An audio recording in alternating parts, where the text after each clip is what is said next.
ओम शांति। ओम शांति। आज 7 तारीख के मीठे बाबा की महावाक्य है। आज बाबा बोले, मीठे बच्चे, अमृत वेले का समय बहुत बहुत अच्छा है, इसीलिए सवेरे सवेरे उठकर एकांत में बैठ बाबा से मीठी मीठी बातें करो। बाबा ने क्या कहा? सुबह उठ के मुझसे बात करो। प्रश्न बाबा ने पूछा, कौन सी नॉलेज निरंतर योगी बनने में बहुत मदद करती है? कौन सी नॉलेज, कौन सा ज्ञान, कौन सी बात जो आपको ध्यान रखनी है? तो आंसर है ड्रामा। ड्रामा की जो बात है ये अच्छे से पक्का कर लो। जो कुछ बीता ड्रामा की भावी, जरा भी स्थिति हलचल में ना आए, भल कैसी भी परिस्थिति हो, अर्थक्वेक आ जाए, धंधे में घाटा पड़ जाए, लेकिन जरा भी संशय पैदा ना हो, इसको कहते हैं महावीर। अगर ड्रामा की यथार्थ नॉलेज नहीं तो आंसू बहाते रहेंगे। निरंतर योगी बनने में ड्रामा की नॉलेज बहुत मदद करती है। समझ में आई बात? ध्यान रखो, ड्रामा चल रहा है, सब कुछ पहले से बता दिया गया है, इसीलिए किसी भी बात में आश्चर्यचकित होने की या सोचने की या अफसोस करने की जरूरत नहीं है। वो वेस्ट ऑफ टाइम होगा। इसीलिए कह रहे हैं निरंतर योगी बनो। गीत है, ओम नमः शिवाय बोलो, ओम नमः शिवाय। ओम शांति। बच्चे अब अच्छी रीति समझते हैं कि ये दुनिया का जो है, पतित दुनिया का अंत हो रहा है, पावन दुनिया की आदि हो रही है, नई दुनिया आने वाली है ना। आदि मतलब शुरुआत। ये सिर्फ तुम बच्चे ही जानते हो, और बच्चों को ही ये डायरेक्शन व श्रीमत मिलती है। कौन देते हैं? ऊंचते ऊंच भगवान समझाते रहते हैं कि पतित से पावन बनना है ना, पतित से पावन बनना है, ये नॉलेज तुम्हारे लिए है। और तो सब पतित हैं, ये पतित दुनिया विनाश जरूर होनी है। पतित कहा जाता है विकारी को। बाप समझाते हैं कि तुम जन्म जन्मांतर एक दो को दुख देते आए हो। बाबा ने कहा दुख देते आए, इसीलिए तुम आदि मध्यंत दुख पाते हो, एक दो को पतित बनाते हो। पुकारते भी हैं हम पतित हैं, परंतु बुद्धि में पूरा बैठता नहीं। कहते भी हैं, क्या कहते हैं? पतित पावन आओ सॉरी, बुलाते हैं ना, भगवान को बुलाते हैं, पतित पावन आओ, विषय विकार मिटाओ, पाप हरो देवा, ऐसे पुकारते हैं। परंतु फिर भी बाबा ने कहा पतित पना छोड़ते नहीं हैं। अभी तुम समझते हो सारी बात है पावन बनने की। ये समझाने वाला भी तो कोई चाहिए ना, तो समझाने वाला एक ही है। वो कौन है? शिव बाबा। बाकी ये जो गुरु लोग हैं ये किसी को पावन नहीं बना सकते। पावन तो सिर्फ एक जन्म के लिए नहीं। बाबा ने क्या कहा? कोई नहीं बना सकता, मैं 21 जन्मों के लिए बनाता हूँ। तो बाबा ने क्या कहा? पावन सिर्फ एक जन्म के लिए नहीं, जन्म जन्मांतर के लिए बनना है, 21 जन्म के लिए। तुम्हारे में भी जो ज्ञानवान है वो तीखे होते हैं, ड्रामानुसार वो नोंद है। तुम्हारे में भी महावीर पना चाहिए, वो आएगा बाप की याद में रहने से। बाप बहुत अच्छी रीति बैठ समझाते हैं। जैसे बाबा कहते हैं ना कि सवेरे उठकर याद करो, वो समय बहुत सुंदर है याद करने का, जिसको प्रभात कहा जाता है। भक्ति मार्ग में भी कहते हैं राम सिमर प्रभात मोरे मन। बाप भी कहते हैं सवेरे उठकर बाप को याद करो तो बड़ा मजा आएगा। बाप की याद में बैठ यही ख्याल करना चाहिए कि कैसे किसको समझाएं। बाबा ने कहा तुम्हें ये सोचना चाहिए कैसे सेवा करें, कैसे कुछ अच्छा करें। अमृत वेले का वायुमंडल बड़ा शुद्ध रहता है। दिन में तो गोरख धंधा रहता, मतलब सबको अपना अपना काम याद रहता है। रात को 12 बजे तक तो विकारी वायुमंडल रहता है। साधु संत भक्त आदि सब भक्ति करते थे कब? प्रभात में, यानी सुबह। यूं तो याद दिन में भी कर सकते हैं, धंधे में भल रहे, बुद्धि का योग रहे बस। जिस देवता का पुजारी होगा उनके पास होगा बुद्धि योग, जिसको याद करता होगा, परंतु ऐसा किसी का रहता नहीं है, दिमाग उसी में रहता है। भक्ति मार्ग में सिर्फ दर्शन के लिए मेहनत करते हैं, मिलता तो कुछ भी नहीं। उनको भी भक्ति करते करते तमो प्रधान बनना ही है। भक्ति मार्ग में भी शिव पर बलि चढ़ाते हैं, जिसको काशी कलवट कहते हैं। अभी तो गवर्नमेंट ने बंद कर दिया उसको।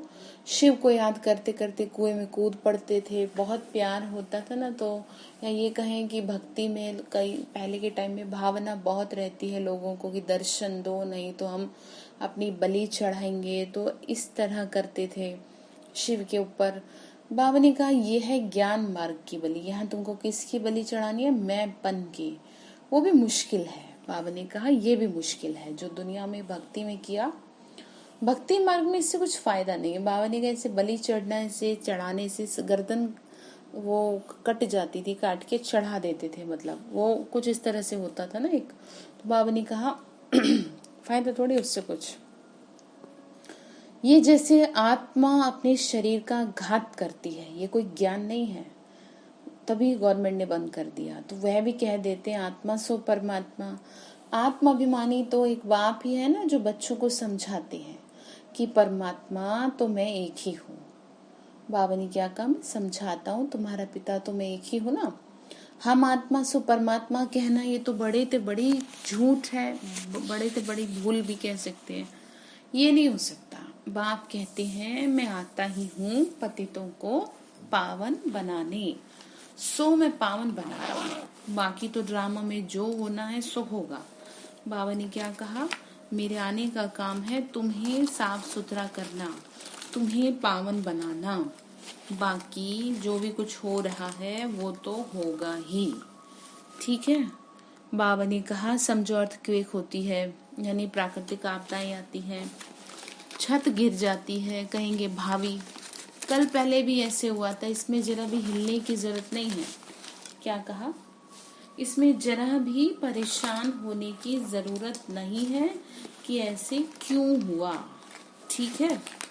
क्योंकि ये तो बाबा ने क्या कहा, ड्रामा है, इसमें जो होना है वो तो होके ही रहेगा। तो बाबा फिर बोले इसमें जरा भी, बाबा ने कहा तुमको डिस्टर्ब नहीं होना, ड्रामा पर पक्का खड़ा रहना है। इसको ही तो महावीर कहा जाता है। पक्का करा रहे हैं, पक्का कर लो, जो भी कुछ हो रहा है सब ड्रामा चल रहा है। ड्रामा मतलब बहुत बड़े लेवल पे एक नाटक चल रहा है, और इस नाटक में हम सभी पार्टधारी हैं, ठीक है। तो एक्सीडेंट आदि तो ढेर के ढेर होते रहते हैं, फिर किसकी रक्षा करते हैं? बाबा ने कहा फिर किसकी रक्षा करते हैं क्या, ये तो ड्रामा में नोंद है। या ये कहें कि किसी की मृत्यु कैसे, किसी की मृत्यु कैसे निश्चित है। इसीलिए तो आपको सिखाते हैं ना बाबा बच्चों को कि तुम्हारी मृत्यु अच्छी हो, इसलिए तुम मुझे याद करते रहो। तो ऐसी तो नहीं होगी कि छत गिरने से मर गए, या एक्सीडेंट से मर गए, या कुछ और हो गया खतरनाक या दुखदाई जो तड़फ रहे हैं, ऐसा ना हो ना। तो बाबा ने कहा बच्चे ड्रामा को पक्का कर लो, तुम मेहनत कर लो कि तुम्हारी अंतमति सुगति अच्छी हो। जो ड्रामा को नहीं जानते वो देह को याद कर आंसू बहाते रहते हैं, वो कभी शिव बाबा को याद कर नहीं सकते। बाबा कह रहे क्योंकि शिव बाबा से प्यार ही नहीं है, सच्ची प्रीत ही नहीं है। बाप के साथ पूरी प्रीत होनी चाहिए ना। बाबा कह रहे बच्चे मेरे से तो तुम्हारा प्यार है ही नहीं, बताओ तुम्हारा औरों से प्यार है। शिव बाबा के साथ प्रीत बुद्धि तुम कल्प कल्प बनते हो। देवताओं की बाप के साथ प्रीत बुद्धि थी, ऐसा नहीं कहेंगे, उनको पता ही नहीं कुछ भी। उन्होंने इस प्रीत से वह पद पाया, इस समय प्रीत निभाई ना, इस समय प्रीत करी बाबा से, भगवान से, इसीलिए देवता बने। बाबा ने कहा बट वहां तो मालूम ही नहीं रहता, सारे कल्प में तुमको शिव बाबा का पता ही नहीं रहता जो प्रीत रख सको। अभी बाप ने अपना परिचय दिया है, अब बाप कहते हैं फिर और संग तोड़ एक मेरे साथ जोड़ो, ये विनाश तो जरूर होना है। बाबा बच्चों को पक्का करा रहे हैं, ये भी तुम जानते हो ना, मनुष्य तो बिल्कुल घोर अंधियारे में है। तुम अभी समझते हो ना, हमको बाप से पूरा वर्षा लेना है। याद बगैर तो सतो प्रधान बन नहीं सकते। बाबा ने कहा याद करेंगे तभी तो बनेंगे ऐसे सर्जन। बाबा ने कहा याद बगैर नहीं होगा, सर्जन बन अपने रोग को देखना है। बाबा ने कहा देखो तुम खुद को कि कौन सा रोग, कौन सा विकार तुम्हें परेशान करता है। याद बगैर नहीं हो पाएगा कुछ भी। श्रीमत पर देखना है कि हमारी बाप के साथ कितनी प्रीत है, मतलब भगवान की श्रीमत है कि जरा चेक करो कितना प्यार है तुम्हें मुझसे। अमृत वेले ही बाप को याद करना अच्छा है। प्रभात का समय बहुत अच्छा है। उस समय माया के तूफान नहीं आएंगे बाबा ने कहा, क्योंकि सब वातावरण शांत रहता है, वायुमंडल शुद्ध रहता है उस समय। क्यों? क्योंकि सभी मंदिर मस्जिद गुरुद्वारों के घंटे बज जाते हैं, सब तपस्वी आत्माएं बैठती हैं तपस्या करने, इसलिए बहुत सुंदर वातावरण होता है। बावनी का रात को 12 बजे तक तपस्या करने का कोई फायदा नहीं है, क्योंकि टाइम ही गंदा होता है, वायुमंडल खराब रहता है, तो 1 बजे तक छोड़ देना चाहिए। 1 के बाद वायुमंडल अच्छा रहता है। बावनी क्या कहा, 1 बजे के बाद सही रहता है वायुमंडल। तो बाप कहते हैं अपना तो है ही सहज राजयोग, भल आराम से बैठो। बाबा अपना अनुभव भी सुनाते हैं, कैसे बाबा से बातें करता हूँ, बाबा कैसा वंडरफुल है ये ड्रामा, से कहते हैं आप कैसे आके पतित से पावन बनाते हो, देखो सारी दुनिया को कैसे पलटाते हो, बड़ा वंडर है। जैसे बाप को ख्याल आता है वैसे बच्चों को भी आने चाहिए। बाबा ने कहा कैसे मनुष्यों का बेड़ा पार करें। बाबा ने क्या कहा, जैसे मुझे तुम्हारी फिक्र रहती है तुम्हें भी तो रहे, कैसे हम कुछ अच्छा करें, कैसे सेवा करें, सोचो। बाबा बोले अब मैं आया हूँ देखो, और आया हूँ पावन बनाने के लिए। अब तुम पतित ना बनो, पतित होकर सभा में आकर नहीं बैठो, नहीं तो यहाँ का वायुमंडल अशुद्ध कर देते हो। बाबा को तो मालूम पड़ता है ना, दिल्ली में बॉम्बे में ऐसे विकार में जाने वाले आकर बैठ जाते थे। गाया हुआ है असुर आकर विघन डालने बैठते थे। विकार में जाने वाले को असुर कहा जाता है, वायुमंडल को खराब कर देते हैं, उनके लिए तो सजा बहुत कड़ी है। इसीलिए कईयों के साथ क्या होता है, अंदर पांव नहीं पड़ते, डर लगता है, पाप डराता है कि भगवान के सामने कैसे जाए। और कई आ जाते हैं ऐसे, फिर बाबा तो समझा रहे हैं, पहले के टाइम में ऐसे बहुत था, तो बाबा समझाते भी सभी बातें हैं, पिता है ना तो सब समझाएंगे, फिर भी अपना घाटा करने के सिवाय रहते नहीं है। बाबा ने कहा फिर भी सुधरते नहीं है, अपना नुकसान करते हैं और ऐसे फिर बैठ जाते हैं, झूठ भी बोलते हैं। नहीं तो फौरन लिख देना चाहिए, बाबा हमसे ये भूल हुई, क्षमा करना, अपना पाप लिख दो, बता दो, चिट्ठी लिख दो बाबा को, नहीं तो वृद्धि को पाते रहेंगे और रसातल में चले जाएंगे। आते हैं कुछ लेने के लिए और ही कान कटा लेते हैं। बाबा ने कहा बच्चे तुम ऐसे कैसे कर रहे हो, बताओ, तुम्हें मैं सिखा रहा हूँ पावन बनो और ऐसे अशुद्ध बन रहे हो। तो बाबा ने कहा ऐसे नहीं करो, ऐसे असुर कल पहले भी थे अब भी है। बाबा ने कहा ये ड्रामा में पार्ट है, अमृत छोड़ विष पीते हैं, अपना भी घात करते हैं और औरों को भी नुकसान पहुंचाते हैं, वायुमंडल खराब कर देते हैं। ब्राह्मणियां भी सब एक समान नहीं है, महारथी घोड़े सवार प्यादे सब हैं, मतलब अच्छे से अच्छी ज्ञान युक्त योग युक्त आत्माएं हैं, टीचर बहनें हैं, ठीक है, एक जैसी तो नहीं, सबका अपना अपना पुरुषार्थ है। महारथी कहा जाता है उसको जो बहुत ज्यादा, जैसे दादियां महारथी, ठीक है ना, बड़ी बड़ी बहनें जो बाबा के समय से अपने आप को परिपक्व बना रही हैं, और अभी की सब जो ज्ञान में चल रहे हैं, तो बाबा ने कहा सब अलग अलग है, ऐसा नहीं है कि सब एक जैसे है, ठीक है, मतलब मेहनत अलग अलग है ना सबकी।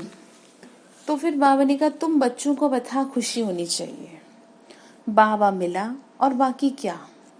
हाँ, अपने बच्चों आदि को जरूर संभालना है, ऐसे नहीं कि बाबा ये आपके हैं अब आप संभालो, हम तो आपके बन गए। तो बाप समझाते हैं कि गृहस्थ व्यवहार में रहते कमल फूल समान पवित्र बनो, कोई भी पतित काम नहीं करो तुम, बस पहली बात है काम की। बाबा ने कहा द्रौपदी ने भी इस पर पुकारा कि हमको नगन करते हैं, पुकारा भी तब था जब बाप सुनने वाला आया था, श्री कृष्ण थे ना जब।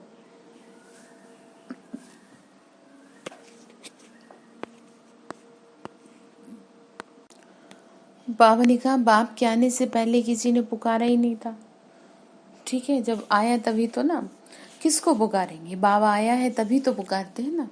पतित से पावन बनकर फिर कहाँ जाएंगे, वापस जाना है, ये वही समय है।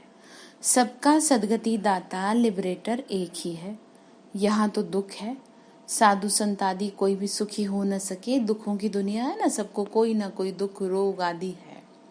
कोई गुरु धंधा, बाबा ने कहा कोई गुरु अंधा लूला भी होता है, जरूर कोई ऐसा काम किया होगा तभी तो अंधा लूला आदि बनते हैं ना। तो सतयुग में बाबा ने कहा ऐसा नहीं होता।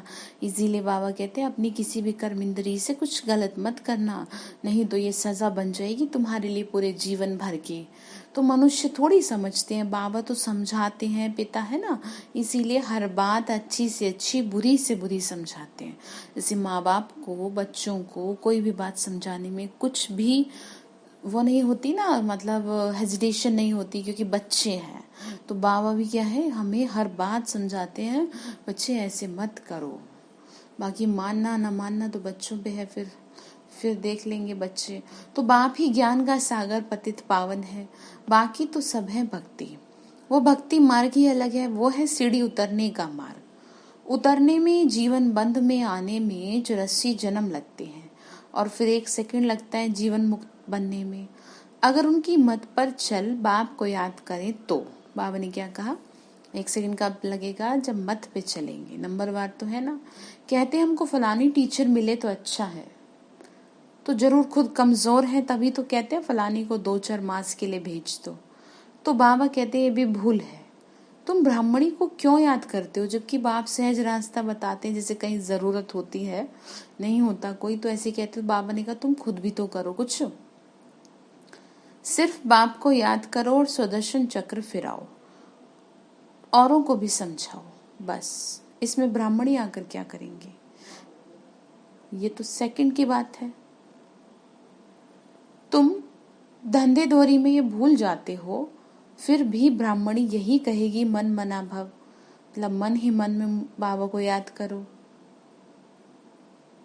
कई बुद्धू लोग समझते नहीं हैं, सिर्फ कहते हैं ब्राह्मणी अच्छी चाहिए। ज्ञान तो तुमको भी मिला है ना, तो तुम याद करो बाप को, वर्षे को, देहाभिमान को छोड़ो। ये हमारा सेंटर है, ये इनका सेंटर है, ये जिज्ञासु यहाँ क्यों जाते हैं, ये सब देह अभिमान है। बाबा ने कहा ऐसे मत करो, सब शिव बाबा के सेंटर है, हमारा सेंटर थोड़ी है। ये बात तो बहुत पहले से समझ जानी चाहिए, कईयों को ऐसे आ जाता है, जबकि ये तो बहुत ही बेकार बात है। तो आज बाबा मुरली के जरिए समझा रहे हैं, सब शिव बाबा के सेंटर है। तुमको यह क्यों आता है कि फलाने हमारे सेंटर पे क्यों नहीं आते, कहाँ भी जावे जा तो बाबा के घर में ही रहे हैं, बाबा ऐसे कह रहे हैं। बाबा हमेशा कहते हैं कोई से भी मांगो नहीं, ये समझ सकते हैं ना कि जो बीज बोएंगे ही नहीं तो मिलेगा क्या। भक्ति मार्ग में भी दान पुण्य किया जाता है, तो तुम सब भक्ति मार्ग में ईश्वर अर्थ इनडायरेक्ट करते हो, पुजारियों के थ्रू करते हैं ना, फिर सन्यासियों को भी बहुत देते हैं, नहीं तो दान तो गरीबों को दिया जाता है ना कि साहूकारों को। तो बाबा ने कहा यहाँ डायरेक्ट है, इसमें अनाज का दान सबसे अच्छा होता है, सो भी बाप समझाते हैं। बाबा ने कहा यहाँ तो तुम क्या करते हो, डायरेक्ट मुझे देते हो, तो इससे मैं तुम्हें 21 जन्मों के लिए देता हूँ, ठीक है। तो बाबा फिर बोल रहे हैं ईश्वर ही तो सबको फल देते हैं ना, दान करने से फिर दूसरे जन्म में उसका फल मिल जाता है। साधु संत आदि को रिटर्न नहीं दे सकते, देने वाला तो एक बाप ही है। मतलब जैसे भक्ति में भले ही आपने कितना भी दान किया, कुछ भी किया, लेकिन उसका एवजा आपको कोई भी पुजारी, कोई भी मनुष्य नहीं दे सकता। चाहे महात्मा कितना भी महात्मा हो, वो साधु संत हो, पावनी का मैं ही दे सकता हूँ। देने वाला तो एक बाप ही है ना, किसके भी थ्रू देंगे। बाप समझाते हैं कि तुम ईश्वर अर्थ देते थे तो भी दूसरे जन्म में तुमको एवजा दिलाते थे, मतलब फिर अगले जन्म में मिल जाता है ना उसका। अभी तो मैं डायरेक्ट आया हूँ, अभी तुमको 21 जन्म के लिए रिटर्न मिलेगा। बाबा ने क्या कहा, 21 जन्म के लिए वापस मिलेगा। फिर बाबा ने टॉपिक चेंज किया, कहा फिर तो मौत सामने खड़ा है। भक्ति मार्ग में तुमको ऐसे नहीं कहते थे कि मौत सामने खड़ा है, इसीलिए अपना सफल करो, नहीं तो अब बाप समझाते हैं जिसको भी चाहिए ये रूहानी हॉस्पिटल खोल दो, मतलब सेवा करनी है तो आप ये करिए। कोई कहते हैं मकान बनाएं उसमें ये हॉस्पिटल खोलें, तो बाबा कहते हैं आज मकान बनाओ और कल मर जाओ तो ये सब खत्म हो जाएगा, शरीर पे भरोसा थोड़ी है, तो जितना कर सकते हो अपना कर लो।